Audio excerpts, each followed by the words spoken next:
Hello, and welcome to another episode of Self-Improvement for Women. I am your host, Hope Long, and I have a special guest today with me. Her name is Karla Smith, and she's a personal transformation coach. And I know we hear about that a lot in this online space, personal transformation coach. But many of the women that become coaches have incredible stories to tell. And Karla is going to share hers today with us. And I'm so excited. Karla, I'm so glad you're here. Thank you so much. I'm so grateful to be here and so happy to be able to speak to all of the women who are watching this today. And I love this connection that we've made. So thank you. You're welcome. I'm so glad. So like a lot of the audience this show is called Self-Improvement, right? So we're all about personal transformation. We're all about that change, right? So I know, you have had kind of a whirlwind journey, right? And a lot of it had to do with like people pleasing and that inner critic. So go ahead, if you would, just give us a background on how this all happened for you. Like, how did you transform into this coach and into this, amazing new woman, right? Yeah, thank you so much. And this is really my personal journey leading to being able to serve others. And so I love that part of it, telling my story. And so, I started as a child really being in a very dysfunctional family.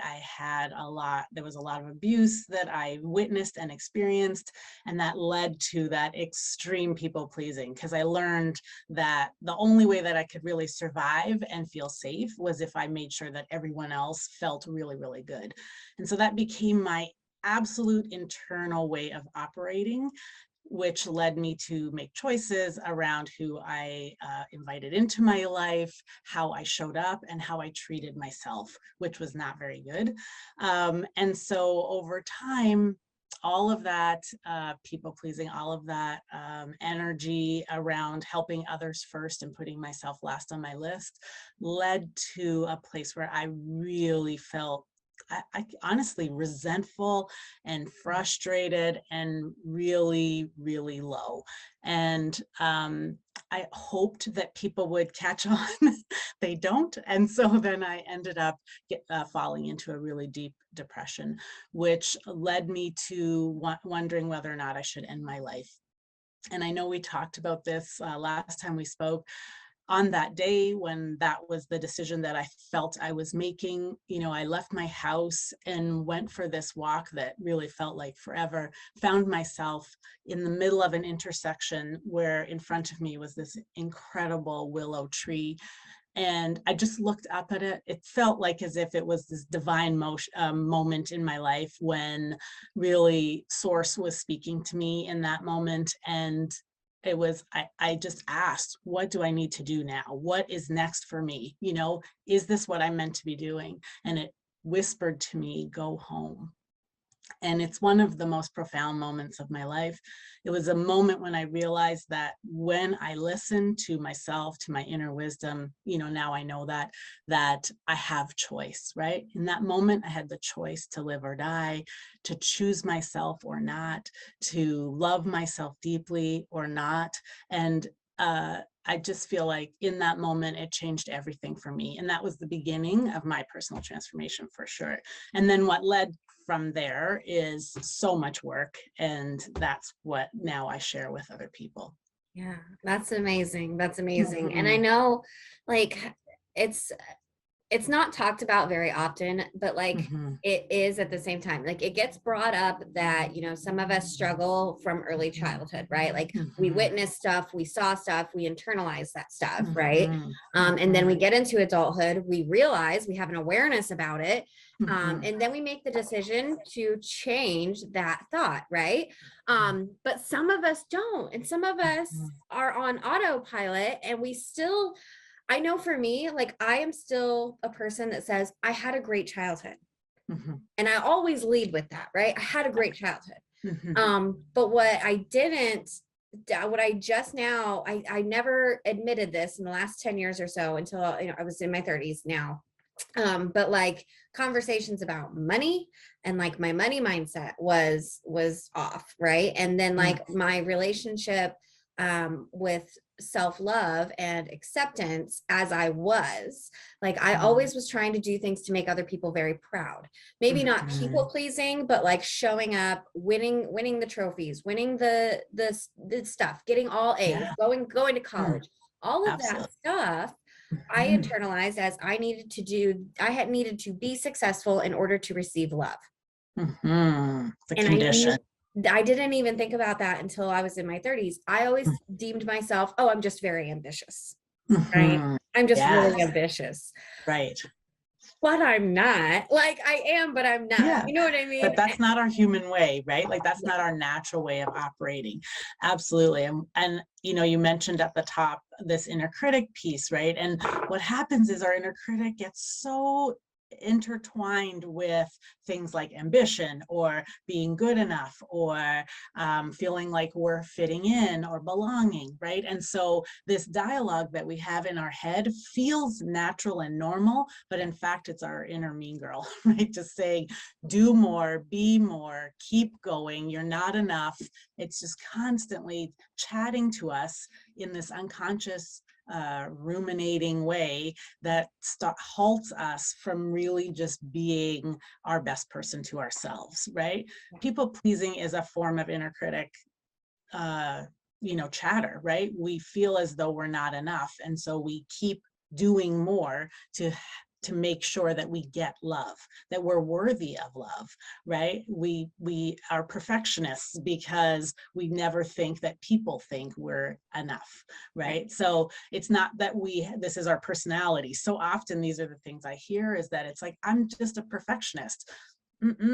Like perfectionism is something that's so unhealthy, right? Having high standards, amazing. Thinking you can never get to a standard, so detrimental to how we operate. So we never feel like we have enough. We never feel like we are enough. We never feel like we're doing enough. Yeah. As an example. Yeah, there's a balance there, right? It's okay to have big goals. It's okay to Of have big course. dreams, Yeah. but it's also okay to be okay with, I had a crap day, so now I'm going to watch Yeah. TV. I deserve to just relax because Or I got a lot working going at on in my brain. 80%. Yes. Or Right, yeah. Or like right. just operating at 80%, or Yes. like allowing yourself to rest, or just having fun, or trying something that's completely out of your wheelhouse that you have no experience in. So you're not going to show up in a perfect way. Right. So that's what the inner critic halts us from, being creative, from trying new things, from feeling like as if we can just reach the stars, from shining. Depends on which one was sort of we ingested early, right? Like you said. Yeah. And then that shows up for us always and halts us. That's where we get so stuck. And that's the work I love, is untangling from that so that we can move forward in a way that's like full of self-love, full of confidence, full of awareness, all of these things that really are the pillars of our self-love. Yeah. And so when our inner critic is speaking to us, right? It's not always the inner critic saying, you suck, you're terrible at this, Yeah, right? That's not no, always what the yeah, inner critic is saying. not Sometimes at they're all. just being very sly about it. Like, Yeah. oh, you're not ready to reach that goal yet. Which is Mhm. it's a nice way of saying you're not going to reach that goal, right? Like it's bad. But Right. when we hear that inner critic, right, and we catch it, if we have that awareness, um we then have choice, which I love. Mhm. You are so big on choice, I and am. the way that you came into realizing that you had choice, of course, not everybody is going to go through that same exact thing, but what a way to come into it, right? Is having that Mhm. aha moment. And sometimes it's not an aha moment. Mhm. Sometimes it's a gradual thing where you just start slowly accepting and loving yourself, Mhm. right? And Yeah, it's like yeah, this beautiful absolutely. progression. Mhm. So when we're coming into this and we are beginning to have an awareness that we have choice, Mhm. what does that look like? I know you have kind of a framework around this, right? For sure. Yeah. So first, I just want to say the awareness piece is like 50%, right? So that's our number one place, is to start noticing. When we can start to notice that we're unconsciously operating in this default way where we're allowing for this sort of outer thought to control instead of using our inner wisdom, because we're so darn smart.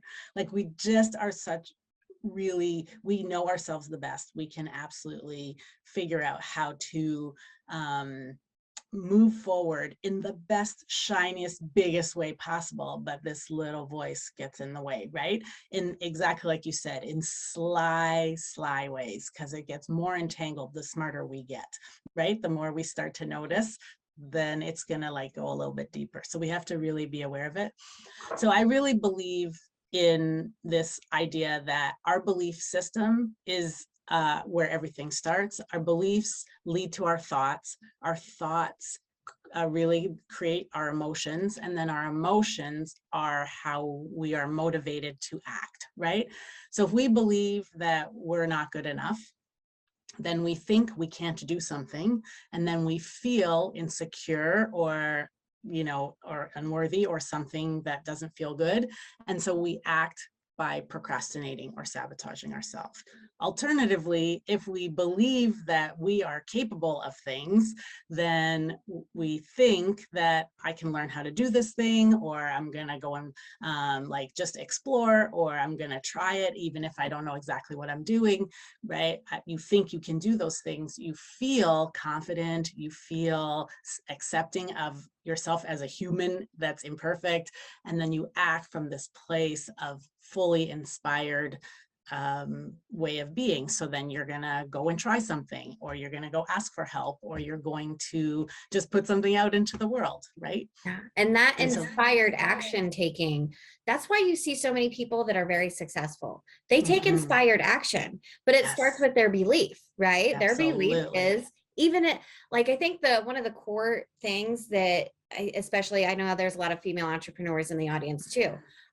We start this business, or we have an idea, and we're like, okay, how am I going to make this work? Instead of just believing from the get that it's going to work, right? We focus a lot on the how and a lot of the worry, right? And then right at the thought level right there, we just kind of stop. So it never gets to, fruition, because we're not going to take the inspired action because we've been halted at the thought. Yeah. Right? Or Because of the the belief. emotion, like, I'm not good Yeah. enough. I Yeah. can't do this. But that's the thought. And then the emotion is insecurity Right. and like a lack of confidence, right? Yeah. Exactly. Yeah. Exactly. Like So we if get so caught in that. if Bill Gates had never just been like, I'm going to start working in the garage. Like if he Mhm. had never said that, Right. it Yeah. wouldn't have turned into this thing. But his belief is that he possessed something that could really work. And he didn't have it all figured out, he didn't Exactly. know he didn't know what the journey was going to look like. He just went Exactly. for the journey and enjoyed the ride, right? And Exactly. I Yeah. think we should do this in our personal lives. And Exactly. like in business, it's whatever, but like think about the journey of your relationships with people, right? Mhm. In the relationship you Mhm. have with yourself. Mhm. I think Yeah. it has a lot to do, again, circling back to the awareness factor, Right, right? exactly. And then just this belief that you are a worthy human, that you are worthy of love, that you are the kind of person that great things happen to, building. I have this great exercise I do with my clients where we build like a belief manifesto, right? So you list like the top 10 things that you believe about yourself, your life, what you deserve, all of these things. And so then this is where you start. So if we start with that, like you said, if we're asking all the way, how on earth am I going to do this? I don't know if I can do this. If there's all of this self-doubt from the belief part, there's no way that your thoughts can be strong and confident and empowered. There's no way that your emotions can feel positive and hopeful and optimistic. And then there's no way that you're taking that inspired action. And if you do, it's this slog that feels so challenging. And that's true in all areas of our life, relationships, how we feel about ourselves, how we operate in community, and how you just show up in the world, right? So I love the idea of having this sort of belief statements that are so clear to you. That also is like your core values, know what they are. There's just all of these pieces around loving yourself so deeply that that however you decide to walk in the world, it is enough and good, and that you deserve to do it. Yeah. And the benefit of this, like the benefit of obviously is loving yourself, but the benefit Mhm. of the benefit is you are going to operate on a level that cannot be touched. And then Exactly. from there, good things just happen. You are Exactly. energetically going to attract good things Absolutely. Good because you're open people. to it. You're Exactly. emanating love, you're emanating what it looks Yeah, like to love yourself. So, exactly. people that you come in contact with, like it just kind of rubs off on them. And For then it sure. becomes like, it's just good things after one after another, right? Yeah, you're teaching other people how to treat you because you're treating yourself away. We always are teaching people how to treat us, Yeah. right? So if we treat ourselves poorly, guess what happens, right? If we treat ourselves with so much respect and love and kindness and gentleness, then that's what we receive. And so it's so powerful, that mirror idea, that how we show up for ourselves. And then that's why self-love is such a huge part of my whole process of teaching, is because when we love ourselves, we teach the world how to love us.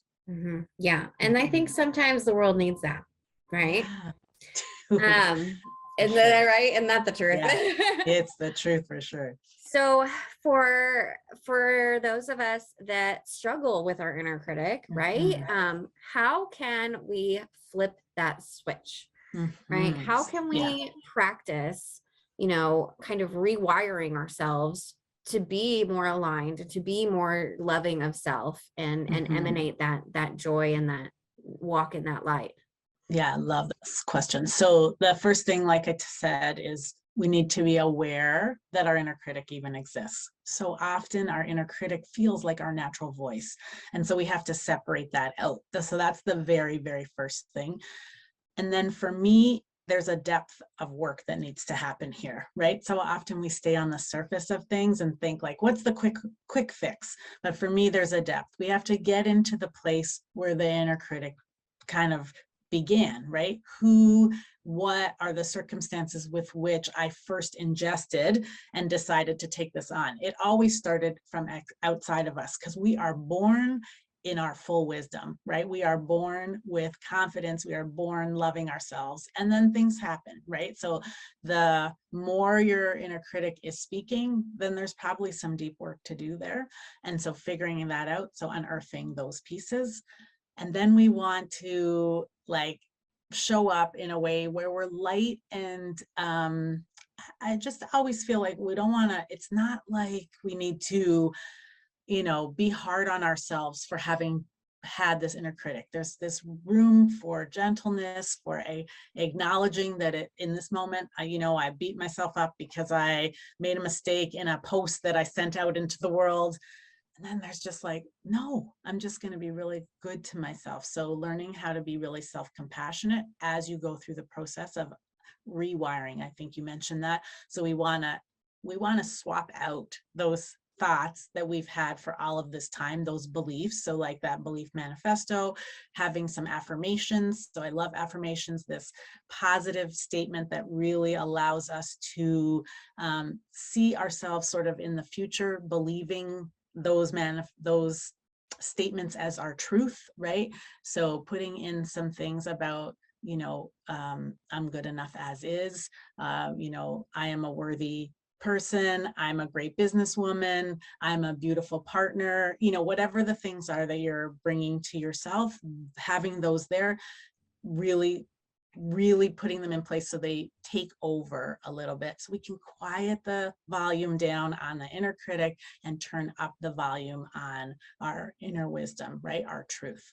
Yes. And then just continuing to practice that and noticing and going back, because it's going to come back, right? As soon as we get to that next level of like growth, it's like, holy cow, how did why are those back? And they'll be even more tricky, right? Because you've figured some things out, but it's also because you've figured some things out, you're going to be able to notice it quicker. So Yeah. it's really this, I feel like this is a lifelong process that we grow with, we evolve with, and it allows us to deepen our love for ourselves. Yeah, definitely. Mm-hmm, And I mm-hmm, think you mentioned, this manifesto. mm-hmm. Journaling works the same way, It's right? the So same. like Yeah, for sure. start from day one and like really, write down like the things that you believe, right? And then Mm-hmm, mm-hmm. in like 30 days, do this every day. And then like in 30 days, as you've been trying to progress yourself and improve yourself, you're going to see the way that you speak, even to your journal, like even just to yourself in your journal, Yeah, changing. absolutely. Yeah, And for then you're sure. going to be Right. like, oh my God, it's working. I like, this is Yeah, great. exactly. You start to notice. I think another really easy thing to change is gratitude, right? When we add gratitude in as a practice, which is such a simple and transformative practice, it allows us to see the things we're grateful for, even in the moments where we're not thinking, you know, strongly about ourselves. We can even just have gratitude for ourselves, right? So one of the practices I do sort of every 1 or 2 weeks is I'll just write page of gratitude just about what I'm grateful for about myself, right? So that I'm starting to, you know, at the beginning, I was starting to just acknowledge that there's good stuff there, you know, when I really didn't know it. Yeah, I just, journaling is, you know, was the thing that changed me for sure.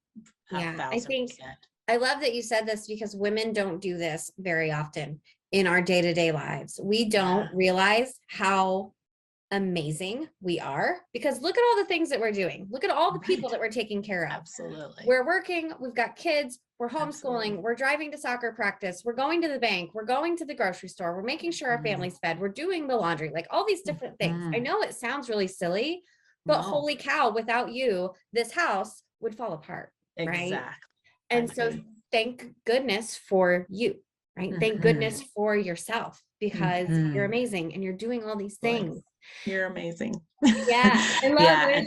Yeah, and I think the thing is that I really learned, because I did all of that and it collapsed on me, and I held it up on my back, right? So that everyone was still okay, but I was holding the roof on my head. And that's what I've learned to change with self-love. And so I think it's so important for you to remember that when you put yourself at the top of your list and you start to work on all of these things, like the inner critic and all the things that are getting in your way for loving yourself, that you absolutely still take even better care of all those people, all of those jobs you have, all of the multitasking, because you have given yourself the oxygen you need, right? And your stores are not empty. So then you're able to give from this beautiful, free, inspired place. Yeah, absolutely. Oh, I love it so much.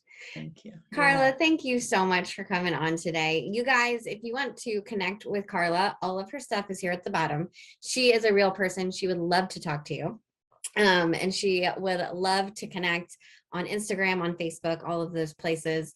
If you're looking for coaching, Karla is amazing. If you're just asking, you want to ask some questions, ask Karla. She knows, like, she's been there and she knows. And she's also a judgment-free person. And I can speak to this with my experience too. We talked about some really hard things. Like, we didn't know each other before this podcast. We had we talked about hard stuff, right? I came from a place of, you know, the alcoholism and my recovery, which you guys know a lot about, but she shared her story too. And so now there is a connection there, and there was no judgment. It was so open. It was so beautiful. Great conversation. I felt very accepted. And so if you are looking for that kind of relationship with somebody as well, reach out to Karla, because she will listen. She's a good listener. Thank you so much. You're welcome. It's wonderful to be here. Thank you. I'm so glad that you came on today. Thank you, thank you, thank you so much. And you guys, we will see you on the next one.